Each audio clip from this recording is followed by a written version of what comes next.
असली मैं क्या सोचता हूँ, मुझे शक है, जैसा मैंने बारहा पिछले 5 दिन से कह रहा हूँ, मुझे शक है कि इसमें एक डेंजरस ब्रिंक्समैनशिप, खौफनाक ब्रिंक्समैनशिप करने की कोशिश की गई है। ब्रिंक्समैन, और जिसका मतलब ये था कि पाकिस्तान की पॉलिटिक्स के अंदर अपने आप को लेजिटिमेट बनाया जाए, लेजिटिमेसी हासिल की जाए। बहुत से लोग इसको नहीं समझते कि लेजिटिमेसी का कितना शदीद प्रॉब्लम है पाकिस्तान की मौजूदा रजीम को, शरीफ सरदारी आसम रजीम को। इन्होंने हिंदुस्तान, और ब्रिंक्समैनशिप का मतलब यह है कि इनको अंदाज़ा था, इन्होंने एक ऐसी हरकत की है जिसके नतीजे में हिंदुस्तान गुस्से से पागल हो जाए, उसके नतीजे में पाकिस्तान के अंदर एक डिफेंसिव फीलिंग, इनसिक्योरिटी पैदा हो, लोग अफवाज के साथ, हुकूमत के साथ खड़े हो जाएं।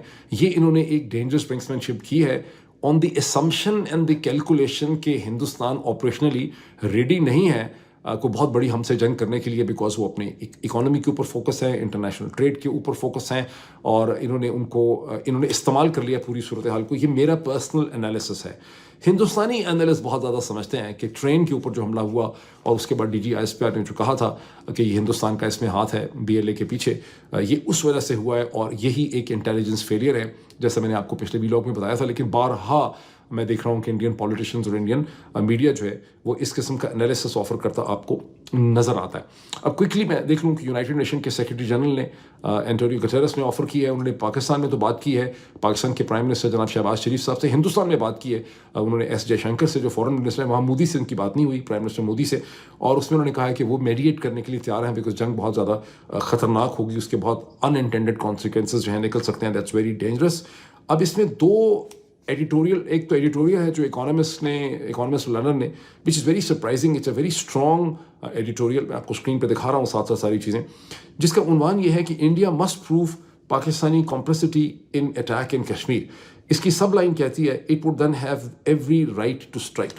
ये एडिटोरियल है, ये अगर नॉर्मल रिपोर्ट नहीं है, नॉर्मल रिपोर्ट होती तो इसकी अहमियत कम होती, क्योंकि इकोनॉमिस्ट की जो कॉरस्पॉन्डेंट रिपोर्ट्स होती हैं, ये एनालिसिस होता है, वो दुनिया भर से कमीशन किया जाता है। ये मुझे यहाँ मेरी मुलाकात हुई है वाशिंगटन में इकोनॉमिस्ट के लोगों के साथ, न्यूयॉर्क टाइम के लोगों के साथ, उन्होंने मुझे बात समझाई है।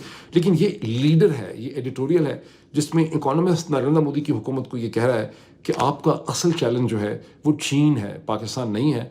इस वक्त आपके पास एक बहुत ज़बरदस्त अपॉर्चुनिटी है इंटरनेशनल ट्रेड की डिसरप्शन की वजह से, चूँकि ट्रंप की हुकूमत चीन से पीछे हटना चाहती है, तो हिंदुस्तान अपनी इकनॉमिक और ट्रेड जो है कैपेसिटी के अंदर और अपनी पावर में बहुत ज़्यादा इजाफा कर सकता है।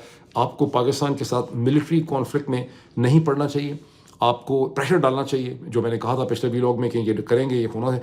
और ये कि IMF की जो मीटिंग हो रही है बोर्ड की 9 मई को, वहाँ पर हिंदुस्तान को कोशिश करनी चाहिए कि $7 बिलियन की जो पाकिस्तान को पाइपलाइन फाइनेंशियल मिली है, उसे डिसरप्ट किया जाए।